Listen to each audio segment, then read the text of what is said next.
অবশেষে সম্মিলিত 5 ব্যাংকের গ্রাহকদের এটিএম কার্ড দিয়ে টাকা তোলার সুখবর। ডিপিএস ও এফডিআর এর টাকাও তুলতে পারবেন। কবে থেকে কার্যকর হবে, কারা পাবেন, কারা পাবেন না? আপনারা কি ভাবছেন আপনাদের সারা জীবনের কষ্টের জমানো টাকাগুলো আর কখনো ফিরে পাবেন কিনা? এটিএম কার্ড হাতে নিয়ে বুথের সামনে দাঁড়িয়ে কি ভাবছেন কবে এই প্লাস্টিকের কার্ডটি আবারও সচল হবে? আজকের এই ভিডিওটি আপনাদের জন্যই। ভিডিও শেষে আপনাদের এমন কিছু গোপন ও গুরুত্বপূর্ণ তথ্য দেব যা আপনি পূর্বে কখনই কল্পনাই করেন নাই। তাই ভিডিওটি না টেনে একদম শেষ পর্যন্ত আমার সাথেই থাকুন। আসসালামু আলাইকুম। আপনারা জানেন যে বেশ কিছুদিন ধরে আমাদের দেশের নির্দিষ্ট 5টি ব্যাংকের গ্রাহকরা এক চরম অনিশ্চয়তা এবং দুর্ভোগের মধ্যে দিয়ে যাচ্ছেন। যাদের এই ব্যাংকগুলোতে অ্যাকাউন্ট আছে তাদের রাতের ঘুম হারাম হয়ে গেছে। আপনাদের এই কষ্টের কথা বিবেচনা করেই আজকের এই বিস্তারিত আয়োজন। আজকে আমরা কথা বলবো যাদের এই ব্যাংকগুলোতে সাধারণ সেভিংস অ্যাকাউন্ট, কারেন্ট অ্যাকাউন্ট কিংবা ডিপিএস ও এফডিআর আছে, তারা কিভাবে নিজেদের জমানো টাকাগুলো তুলতে পারবেন। আপনারা কিভাবে আপনাদের ভিসা কার্ড, মাস্টার কার্ড অথবা সাধারণ এটিএম কার্ড দিয়ে টাকা উত্তোলন করতে পারবেন, সেই বিষয়ে একদম সর্বশেষ এবং সঠিক তথ্য আমি আপনাদের সামনে তুলে ধরব। আপনারা সবাই জানেন যে বর্তমানে এই ব্যাংকগুলোর লেনদেন ব্যবস্থা কতটা ঝামেলাপূর্ণ হয়ে উঠেছে। গ্রাহকদের ভোগান্তির কোনো শেষ নেই। কেউ কেউ অনেক কষ্টে দীর্ঘ লাইনে দাঁড়িয়ে সামান্য কিছু অর্থ পাচ্ছেন, আবার অনেকেই ঘন্টার পর ঘন্টা অপেক্ষা করেও একেবারে খালি হাতে হতাশ হয়ে বাড়ি ফিরে যাচ্ছেন। যাদের জরুরি চিকিৎসার টাকা দরকার, যাদের সন্তানের পড়াশোনার খরচ দিতে হবে কিংবা যাদের সংসারের নিত্যদিনের খরচ মেটানোর জন্য টাকার প্রয়োজন, তাদের কষ্টটা আসলে ভাষায় প্রকাশ করার মতো নয়। যে গ্রাহকরা কোনো মতে সামান্য কিছু টাকা ব্যাংক থেকে পাচ্ছেন, তাদের মনে এবং যারা একেবারেই পাচ্ছেন না, তাদের সবার মনেই এখন একটি বড় প্রশ্ন, আর তা হলো আমরা কবে আমাদের এটিএম কার্ড বা ডেবিট কার্ড দিয়ে আগের মতো স্বাধীনভাবে যে কোনো এটিএম বুথ থেকে টাকা তুলতে পারবো। আমাদের তো ব্রাঞ্চে গিয়ে কর্মকর্তাদের কাছে হাত পাতার কথা নয়, আমাদের টাকা আমরা বুথ থেকে তুলব। এটাই তো স্বাভাবিক নিয়ম হওয়ার কথা ছিল, তাই না? আপনাদের এই বিপুল আগ্রহ এবং হাজারো প্রশ্নের উত্তর খুঁজতে আমি নিজে মাঠে নেমেছি। অনেকেই আমাকে কমেন্ট করে এবং মেসেজ দিয়ে বারবার জানতে চাচ্ছেন, ভাই আমরা তো ব্রাঞ্চে যাচ্ছি কিন্তু টাকা পাচ্ছি না। সরকারের পক্ষ থেকে বা বাংলাদেশ ব্যাংকের পক্ষ থেকে যে একটি নির্ধারিত রেট বা উত্তোলনের সীমা বেঁধে দেওয়া হয়েছে, যেমন ধরুন 2 লক্ষ টাকা, সেই টাকাটাও আমরা ব্রাঞ্চ থেকে তুলতে পারছি না। ক্যাশ কাউন্টার থেকে বলা হচ্ছে টাকা নেই। তাহলে এই অবস্থায় আমাদের হাতে থাকা এটিএম কার্ডটির আসলে কাজ কি? এই কার্ড দিয়ে কি আমরা কোনোভাবেই টাকা তুলতে পারবো না? এই সব প্রশ্নের একদম পরিষ্কার উত্তর দেওয়ার আগে আমাদের একটু পেছনের দিকে তাকাতে হবে। বুঝতে হবে আসলে ঘটনাটা কিভাবে ঘটল। একটু মনোযোগ দিয়ে শুনবেন।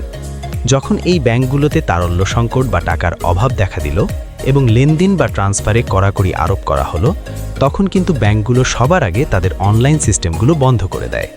হ্যাঁ, আপনারা ঠিকই শুনেছেন, সর্বপ্রথম বন্ধ করা হয় অনলাইন প্ল্যাটফর্মগুলো। যে কাজগুলো আমরা মোবাইল অ্যাপসের মাধ্যমে খুব সহজেই করতে পারতাম, যেমন এক অ্যাকাউন্ট থেকে অন্য অ্যাকাউন্টে টাকা পাঠানো, বিল দেওয়া বা অন্য কোনো ব্যাংকে ফান্ড ট্রান্সফার করা, সেই সচরাচর আর্থিক লেনদেনগুলো সর্বপ্রথম ব্লক করে দেওয়া হয়।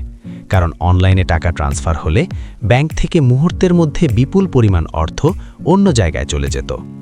অনলাইন সিস্টেম বা মোবাইল ব্যাংকিং অ্যাপসগুলো বন্ধ করার ঠিক পরেই তারা যে পদক্ষেপটি নেয়, সেটি হচ্ছে আপনাদের হাতের এটিএম কার্ডটি অকার্যকর করে দেওয়া। অর্থাৎ এটিএম বুথ থেকে টাকা তোলার পথ পুরোপুরি বন্ধ করে দেওয়া হয়। এরপর তারা সীমিত আকারে শুধুমাত্র একটি সেবাই চালু রেখেছিল, সেটি হলো সরাসরি ফিজিক্যালি ব্রাঞ্চে গিয়ে লাইনে দাঁড়িয়ে চেক দিয়ে টাকা তোলা। কিন্তু সেখানেও দেখা গেল চরম সংকট। আপনি হয়তো ব্রাঞ্চে গেলেন, কিন্তু দীর্ঘ লাইনের পর জানতে পারলেন ক্যাশ শেষ, আপনি অর্থ উঠাতে পারলেন না। সুতরাং পরিস্থিতিটা দাঁড়ালো এমন যে ব্রাঞ্চের এই সীমিত লেনদেন বাদে আপনার online payment, online banking, internet banking অথবা আপনার যে এটিএম ব্যাংকিং সেবা, তার সবগুলোই অনির্দিষ্টকালের জন্য বন্ধ করে রাখা হলো। এখন মূল প্রশ্নে আসা যাক, এই মুহূর্তে পরিস্থিতি কি? সেগুলো কি ওপেন করা হয়েছে? এটিএম থেকে কি এখন অর্থ উত্তোলন করতে পারবেন? আপনাদের পকেটে থাকা যে এটিএম কার্ড, ভিসা কার্ড বা ডেবিট কার্ডটি আছে, সেটি কি এই মুহূর্তে কার্যকর? সেই কার্ড বুথে ঢোকালে কি টাকা বেরিয়ে আসবে? আপনাদের সঠিক তথ্য দেওয়ার জন্য আজকেও আমি নিজে সরাসরি একটি ব্রাঞ্চে গিয়েছিলাম। আমি সেখানকার কর্মকর্তাদের সাথে দীর্ঘক্ষণ কথা বলেছি। পরিস্থিতির আসল চিত্রটা বোঝার চেষ্টা করেছি। সেখান থেকে আমি যতটুকু জানতে পেরেছি, অত্যন্ত দুঃখের সাথে আপনাদের জানাতে হচ্ছে যে এই এটিএম বা অনলাইন সার্ভিসগুলো এখন পর্যন্ত কোনোভাবেই কার্যকর করা হয়নি। এগুলো এখনও চালু করা হয়নি। অর্থাৎ আপনার যে এটিএম কার্ডটি আছে সেটি দিয়ে এখনও আপনারা কোনো অর্থ পাবেন না। আপনারা কোনো এটিএম বুথ থেকে অর্থ উত্তোলন করতে পারবেন না। এটিএম সার্ভিস সম্পূর্ণভাবে বন্ধ রয়েছে। আপনাদের যাদের ডিপিএস বা এফডিআর এর মেয়াদ শেষ হয়েছে তারাও এই মুহূর্তে কার্ড দিয়ে বা অনলাইনে ট্রান্সফার করে সেই টাকা নিতে পারবেন না। আপনাদের যদি নগদ অর্থের প্রয়োজন হয় এবং আপনারা যদি এখনও আপনাদের নির্দিষ্ট পরিমাণ অর্থ না পেয়ে থাকেন, তাহলে কিন্তু কোনো বিকল্প নেই। সরাসরি আপনাদের ব্রাঞ্চেই যেতে হবে।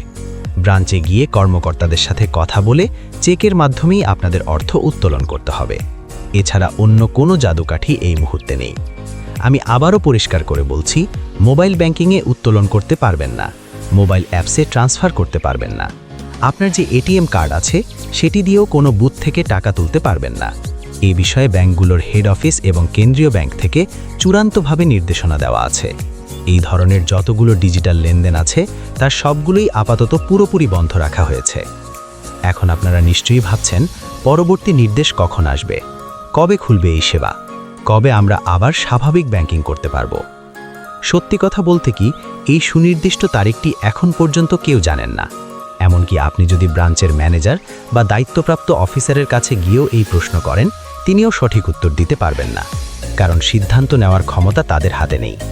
বাংলাদেশ ব্যাংকের গভর্নর, অর্থ মন্ত্রণালয় বা সরকার যখন এই ব্যাংকগুলোর সার্বিক আর্থিক অবস্থা পর্যালোচনা করে একটি সঠিক সিদ্ধান্ত নেবে, শুধুমাত্র তখনই ধাপে ধাপে এই সেবাগুলো আস্তে আস্তে খোলা হবে। আপনাদের বুঝতে হবে, বর্তমানে এই নির্দিষ্ট 5টি ব্যাংকের অর্থ বা আর্থিক অবস্থা এতটা খারাপ পর্যায়ে চলে গিয়েছিল যে রাতারাতি সব ঠিক হয়ে যাবে না। তাদের অবস্থা এখনও এতটা ভালো হয়নি যে চাইলেই সবগুলো সার্ভিস আজকেই ওপেন করে দিবে। এটিএম সার্ভিস বা মোবাইল অ্যাপ সার্ভিস ওপেন করে দেওয়ার মতো পর্যাপ্ত তারল্য বা নগদ টাকা এখনও তাদের হাতে এসে পৌঁছায়নি। তাই এই রিকভারি প্রসেস বা ঘুরে দাঁড়ানোর প্রক্রিয়ায় কিছুটা সময় লাগবে। তবে আশার কথা হচ্ছে, সরকার এবং কেন্দ্রীয় ব্যাংক অত্যন্ত কঠোরভাবে এই ব্যাংকগুলোর পুনর্গঠনের কাজ করছে। যখনই তাদের আর্থিক ভিত কিছুটা মজবুত হবে, এটিএম সার্ভিসগুলো ওপেন হবে, তখন কিন্তু সাথে সাথে আমি আমার এই চ্যানেলে আপনাদেরকে বিস্তারিত জানিয়ে দেব। আমি ভিডিওর শুরুতে আপনাদের কথা দিয়েছিলাম যে একদম শেষে আপনাদের এমন কিছু গোপন ও গুরুত্বপূর্ণ তথ্য দেব যা আপনাদের দুশ্চিন্তা অনেকটাই কমিয়ে দেবে। এবার সেই গোপন তথ্যটি মনোযোগ দিয়ে শুনুন। অনেকেই ভাবছেন ব্যাংকগুলো দেউলিয়া হয়ে গেছে। আপনার জমানো টাকা, ডিপিএস বা এফডিআর এর টাকা হয়তো সব পানিতে ভেসে গেছে। কিন্তু আসল সত্যিটি হলো, বাংলাদেশ ব্যাংকের নিয়ম অনুযায়ী আপনার আমানতের একটি নির্দিষ্ট পরিমাণ পর্যন্ত সম্পূর্ণ বীমা করা থাকে। তাছাড়া সরকার কোনো ব্যাংককেই সরাসরি বন্ধ হতে দেবে না। ভেতরে ভেতরে এই দুর্বল ব্যাংকগুলোকে সবল ব্যাংকগুলোর সাথে একীভূত করা বা মার্জ করার একটি বৃহৎ পরিকল্পনা নিয়ে কাজ চলছে। এর মানে হচ্ছে, আজকে যে ব্যাংকটিকে আপনার দেউলিয়া মনে হচ্ছে, খুব শীঘ্রই হয়তো সেটি দেশের শীর্ষস্থানীয় কোনো একটি ব্যাংকের নিয়ন্ত্রণে চলে যাবে। আর তখন আপনার অ্যাকাউন্টের সম্পূর্ণ দায়ভার সেই নতুন শক্তিশালী ব্যাংকটি গ্রহণ করবে। আপনার 1 টাকারও কোনো ক্ষতি হবে না। আরেকটি গোপন কৌশল আপনাদের শিখিয়ে দেই।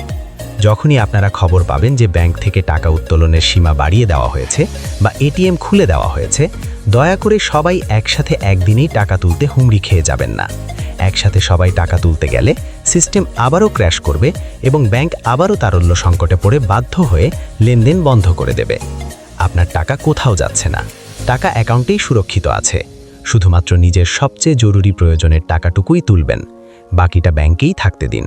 এতে করে ব্যাংকগুলো দ্রুত ঘুরে দাঁড়ানোর সুযোগ পাবে এবং আপনাদের এই ভোগান্তিরও চিরস্থায়ী অবসান হবে। আশা করি আজকের এই বিস্তারিত আলোচনা থেকে আপনারা আপনাদের মনের সকল প্রশ্নের উত্তর পেয়ে গেছেন। পরিস্থিতি যাই হোক না কেন, হতাশ হবেন না। একটু ধৈর্য ধরুন, সিস্টেম রিকভার করছে। এই ব্যাংকগুলোর যে কোনো আপডেট, বাংলাদেশ ব্যাংকের নতুন কোনো নোটিশ বা এটিএম কার্ড চালু হওয়ার বিন্দুমাত্র খবর আসার সাথে সাথেই আমি আপনাদের সবার আগে জানিয়ে দেব। সেই পর্যন্ত আপনারা সবাই একটু ধৈর্য সহকারে অপেক্ষা করুন। ভিডিওটি যদি আপনাদের একটুও উপকারে এসে থাকে, তবে অবশ্যই চ্যানেলটি সাবস্ক্রাইব করে বেল আইকনটি বাজিয়ে রাখবেন, যাতে নতুন কোনো আপডেট মিস না হয়। আপনাদের মতামত বা ব্যাংকে গিয়ে আপনাদের কি অভিজ্ঞতা হচ্ছে তা অবশ্যই কমেন্ট বক্সে লিখে জানাবেন। সবাইকে অসংখ্য অসংখ্য ধন্যবাদ আমার সাথে থাকার জন্য। নিরাপদে থাকবেন, ভালো থাকবেন। আল্লাহ হাফেজ।